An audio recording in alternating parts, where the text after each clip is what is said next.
1963, I was 10 years old.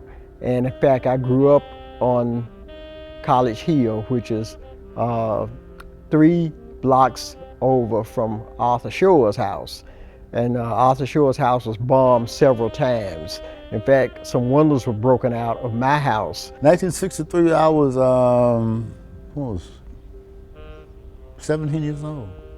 Yeah, 17 years old. It's a dangerous time. We lived in a climate of fear.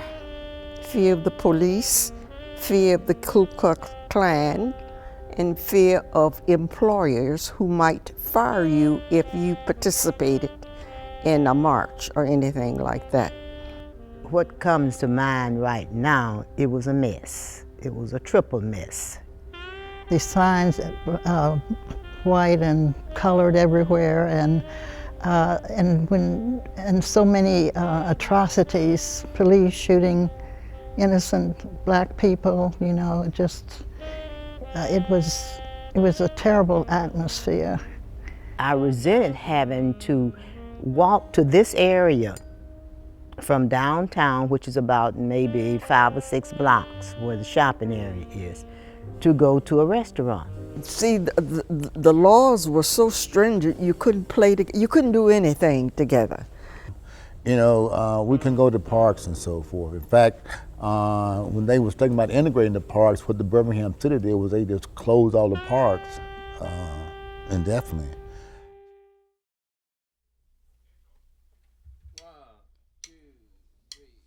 Birmingham, Alabama in 1963 was a very segregated city. Blacks were very effectively excluded from the political process. They were segregated residentially, they were segregated educationally, they had to go to their own schools. They couldn't even go to a public library. Waiting rooms, lunch counters, the parks, the municipal buildings, everything, the hospitals. It was one of the most thoroughly segregated cities in the nation. Everything that blacks would get under segregation would be vastly inferior to everything that whites had. So they said we accept 2 separate systems. So he said separate but equal. But it was not equal. I was 10 years old, so I didn't know anything about the laws, but I knew what we could and could not do. Blacks and whites could not play cards together. They could not go in the same parks together. You know, these kinds of things. So that was in the law, and those things were carried out. It was not just having something on the book, and it was not carried out.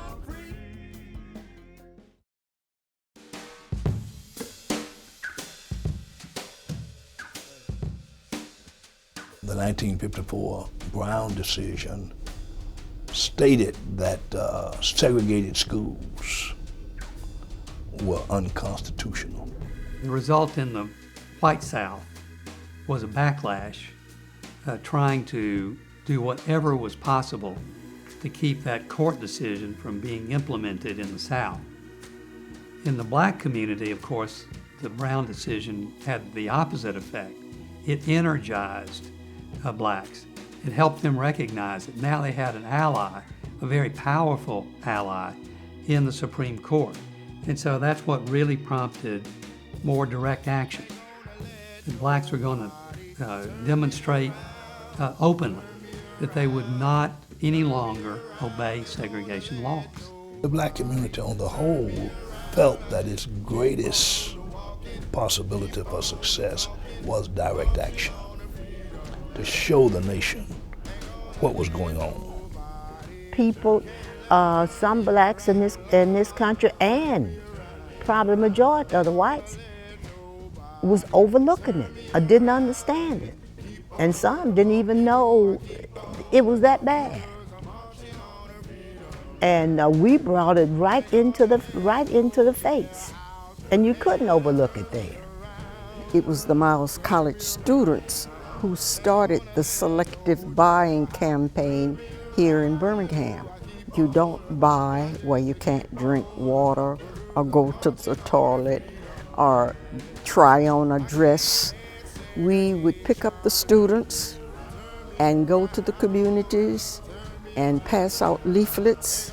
We would go to the churches.